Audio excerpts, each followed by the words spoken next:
A vaca non é un animal doméstico calquera como son o porco ou a galiña. A vaca forma parte dun círculo máis íntimo da familia, porque é o que máis útil é, o que máis tempo pode vivir na casa. E por iso ten un nome propio, como o can, o gato e o cabalo, pero tamén como a xente, como os cristiáns. Os ingleses dis que comprobaron que as vacas que tiñan nome propio daban máis leite que as que non o teñen. Pero en Galicia iso non se pode saber, porque entre nós as vacas sempre tiveron nome propio. Os nomes cos que o gandeiro bautiza o gando obedecen a razóns máis diversas, persoais e moitas veces caprichosas. E obsérvase que os motivos van cambiando co paso do tempo.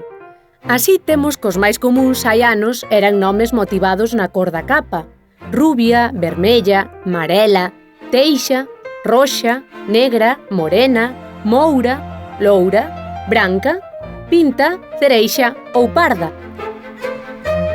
Noutros casos, o que se quere destacar é algunha característica, e dai veñen nomes como gallarda, linda, pastora, garbosa, nova ou estreita. E de trazos do seu carácter saíron ladroa, caprichosa ou xota.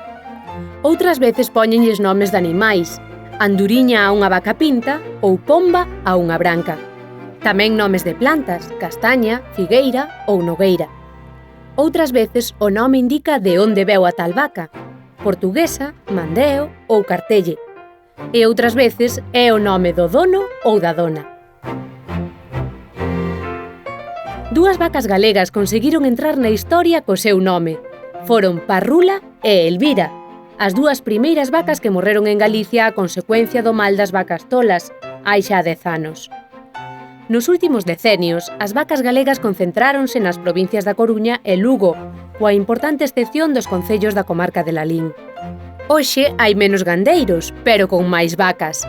E a imposibilidade de ter sempre nomes novos para unha granxa de máis de 200 vacas cambiantes abriu a porta nunha granxa luguesa a nomes de políticos de todos os partidos e a nomes humorísticos como personaxes famosos no seu momento.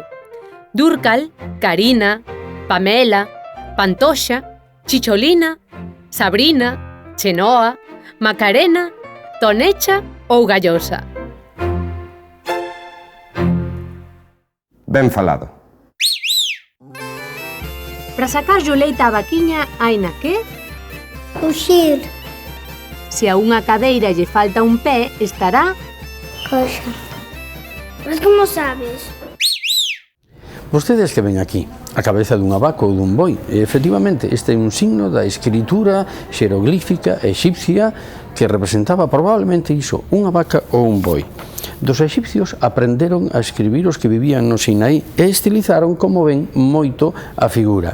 Dos sinaítas aprenderon a escribir os semitas, que son os inventores do alfabeto. Os fenicios puxeron os cornos horizontalmente e a figura foise estilizando. Os cornos medraron moito, evidentemente, tamén as orellas.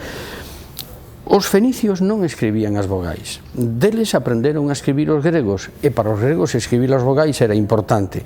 Como isto representaba un son que non había en grego, utilizárono para representar a vogal A e puxeron os cornos cara abaixo. Así que xa ven como dunha vaca naceu o noso primeiro signo alfabético, a letra A, que na forma minúscula aínda se lle perciben un pouquiño os cornos. Xa ven se é importante unha vaca na nosa cultura. Abur.